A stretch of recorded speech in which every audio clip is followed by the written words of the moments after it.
Bună ziua. Well, I thought I'd do something slightly different today, which is to read three poems by Seamus Heaney, one of my favourite poets, and to ask you to think about the question he poses or the issue he raises in each. The first one is called Badgers, which was written when he was a visiting lecturer in America. Badgers by Seamus Heaney. When the badger glimmered away into another garden, you stood, half lit with whiskey, sensing you had disturbed some soft returning.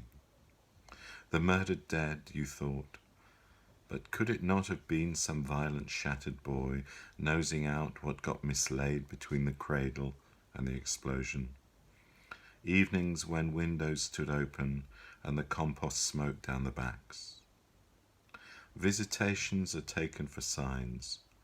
At a second house I listened for duntings under the laurels and heard intimations whispered about being vaguely honoured. And to read even by carcasses the badgers have come back. One that grew notorious lay untouched by the roadside. Last night one had me breaking, but more in fear than in honour. Cool from the set and redolent of his runs under the night, the bogey of fern country broke cover in me. How perilous is it to choose not to love the life we're shown? His sturdy, dirty body and interloping grovel, the intelligence in his bone, the unquestionable houseboy's shoulders that could have been my own. The next poem is Whatever You Say, Say Nothing. It's a poem about prayer and hopelessness, and it was written in 1975. I'm writing just after an encounter with an English journalist in search of views on the Irish thing. I'm back in winter quarters where bad news is no longer news, where media men and stringers sniff and point, where zoom lenses, recorders and coiled leads litter the hotels. The times are out of joint, but I incline as much to rosary beads as to the jottings and analyses of politicians and newspapermen who've scribbled down the long campaign from gas and protest to gelignite and sten, who proved upon their pulses escalate, backlash, and crack down the provisional wing, polarization and long-standing hate. Yet I live here too, I sing, expertly civil-tongued with civil neighbours, on the high wires of first wireless reports, sucking the fake taste, the stony flavours of those sanctioned old elaborate retorts. Oh, it's disgraceful. Surely I agree. Where's it going to end? It's getting worse. They're murderers. Internment, understandably. The voice of sanity is getting hoarse. Religion's never mentioned here, of course. You know them by their eyes, and hold your tongue. One side's as bad as the other, never worse. Christ, it's near time that some small leak was sprung in the great dikes the Dutchman made, to dam the dangerous tide that followed Seamus. Yet for all this art and sedentary trade I am incapable. The famous northern reticence, the tight gag of place and times, yes, yes, of the wee six, I sing where to be saved you only must save face, and whatever you say nothing. Smoke signals are loud mouthed compared with us, manoeuvrings to find out name and school, subtle discrimination by addresses with hardly an exception to the rule. That Norman, Ken and Sydney signalled prod, and Seamus, call me Sean, was surefire peep. O land of password, hand grip, wink and nod, of open traps as open as a trap. where tongues lie coiled as under flames lie wicks, where half of us, as in a wooden horse, were cabined and confined like wily Greeks, besieged within the siege, whispering Morse.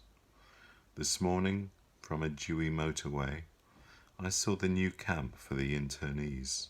A bomb had left a crater of fresh clay in the roadside, and over in the trees, machine gun posts defined a real stockade. There was that white mist you get on a low ground, and it was déjà vu. Some film made of Stalag 17, a bad dream with no sound. Is there a life before death? That's chalked up in Ballymurphy. Competence with pain, coherent miseries, a bite and sup. We hug our little destiny again.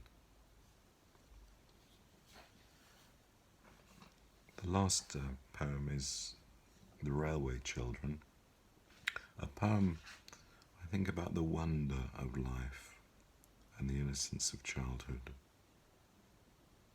It was written in 1972 and is from his collection Wintering Out. When we climbed the slopes of the cutting, we were eye level with the white cups of the telegraph poles and the sizzling wires. Like lovely freehand, they curved for miles east and miles west beyond us, sagging under their burden of swallows. We were small and thought we knew nothing worth knowing. We thought words travelled the wires in the shiny pouches of raindrops, each one seeded full with the light of the sky, the gleam of the lines, and ourselves so infinitesimally scaled, we could stream through the eye of a needle. Until I read Seamus Heaney's poetry, I didn't realise he was born in the north. He was born in Belfast and left to rent a cottage from I think a poet friend in County Wicklow. And the books I've appreciated by him, apart from his poetry, or his rendition of Beowulf, which I think is extraordinary. He stands on a pedestal and rightly won the Nobel Prize for Literature. He's up there with, well, he's ahead of Simon Armitage for his Gawain and the Green Knight rendition. And other poets, if you like reading poetry at this time, just dip into a poem and dip out, would be Adrian Mitchell on the beach at Cambridge. I was lucky enough to be acquainted, and I hope friends, of Lachlan McKinnon and Wendy Cope, the best poet laureate that England never had. And I can recommend them all. But Seamus Heaney strikes to the quick, to the heart, and is well worth a read. I hope you enjoyed these poems, and I wish you well on this rather rainy day in Romania. Bye. La rivedere.